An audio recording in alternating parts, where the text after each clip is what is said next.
प्रश्न है त्रिभुज एबीसी में कोण सी बराबर 90 डिग्री है। अब देखो त्रिभुज एबीसी ले लिया, इसमें कोण सी को तो 90 डिग्री फिक्स कर दो, जैसे ये सी है और यहाँ 90 डिग्री मैंने लिख दिया, ये लो 90 डिग्री, ठीक है। भुजा एसी और बीसी पर इस प्रकार पर क्रमशः बिंदु पी और क्यू इस प्रकार है। भुजा एसी और बीसी पर, अब ये यहाँ नाम दिया तो ये एसी और ये हो गई बीसी, ठीक है, बी नाम यहाँ दे दिया। तो एसी और बीसी पर क्रमशः कहा है, तो पहले एसी पर तो कोई बिंदु पी है, ये लो पी, और बीसी पर फिर कौन बिंदु है, क्यू, ये लो क्यू।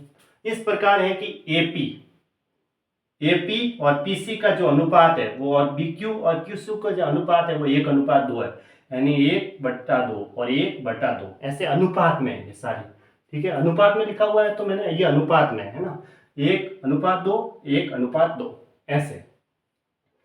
तो अब बताना है कि आंसर भी हमें क्या चाहिए, अनुपात में चाहिए, AQ² प्लस BP² बटा AB², ये चाहिए। AB तो देखो अगर ये 2 है और 1 के अनुपात में तो ये 3 हो गया, अनुपात में ही है, और ये भी 3 हो गया, तो ये 90 के सामने क्या होता है, कर्ण होता है, तो कर्ण इसको बराबर आधार स्क्वायर प्लस लंब स्क्वायर, यानी कि 3 का स्क्वायर प्लस 3 का स्क्वायर, 9 प्लस 9 कितना हुआ, यानी कि एक AB का स्क्वायर तो आ जाएगा हमारे पास 3 का स्क्वायर 9 प्लस 3 का स्क्वायर 9, यानी कि 18, ये AB का स्क्वायर आ गया। अब हमें चाहिए AQ का स्क्वायर, तो ये लो AQ को मैंने मिला दिया ऐसे। अब AQ क्या है, इस वाले ट्राइंगल में एक कर्ण है, कर्ण इसको बराबर आधार स्क्वायर प्लस लंब स्क्वायर, तो मैं यहाँ लिख देता हूँ AQ² बराबर कितना होगा, 2 का स्क्वायर तो 4 प्लस इसमें ये 3 है, 3 का स्क्वायर 9, 9 और 4 कितना हुआ 13, ठीक है। अब क्या चाहिए हमें, एक BP² चाहिए, तो ये लो BP को मैं ऐसे मिला देता हूँ। अब इस ट्राइंगल में देखो ये वाला जो ट्राइंगल है इसमें ये कर्ण है, तो कर्ण स्क्वायर यानी BP का स्क्वायर बराबर आधार स्क्वायर 2 तो और एक 3, 3 का स्क्वायर 9, और यहाँ ये 2, 2 का स्क्वायर 4, तो 9 और 4 13 हो गया। अब हमें ये निकालना था, वैल्यू पुट कर दो, बटन ही चाहिए थी, तो ये तो 13 प्लस 13 और वो है 18, 26/18 आया। अब 2 से कट रहा है, ऊपर 13 और ये 9, तो कितना आया 13/9, तो ये इसका आंसर हो गया 13/9, ऐसे ऑप्शन सी राइट है।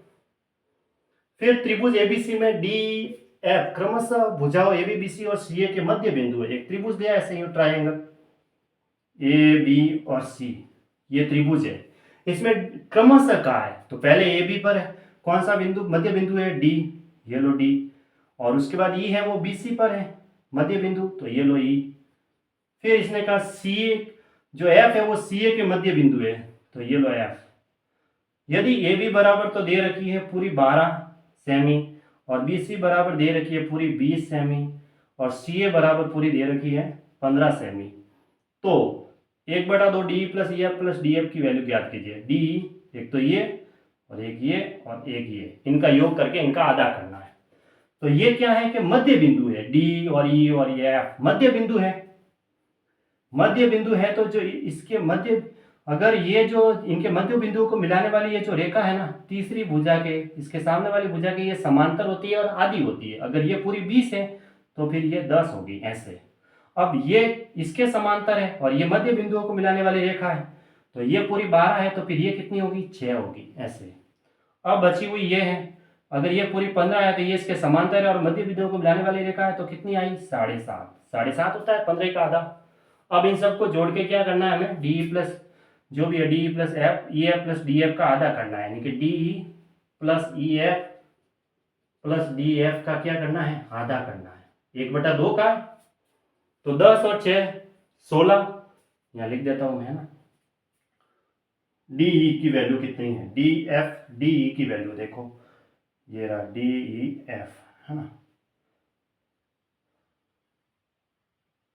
ये ई है और ये एफ है, ठीक है, कोई बात नहीं। तो डी ई की वैल्यू है 7.5 प्लस ई एफ की वैल्यू कितनी है, ई एफ की वैल्यू 6 है, ये फिर डायरेक्ट जोड़ के 2 का भाग दे दो भले, और ये डी एफ की वैल्यू कितनी है 10/2 करना है, तो 16 और 7 23.5, 23.5 के अंदर 2 का भाग देंगे तो कितना आएगा 11.75 सेमी, तो ये इसका आंसर हो रहा है 11.75, यानी ऑप्शन सी राइट है इसका।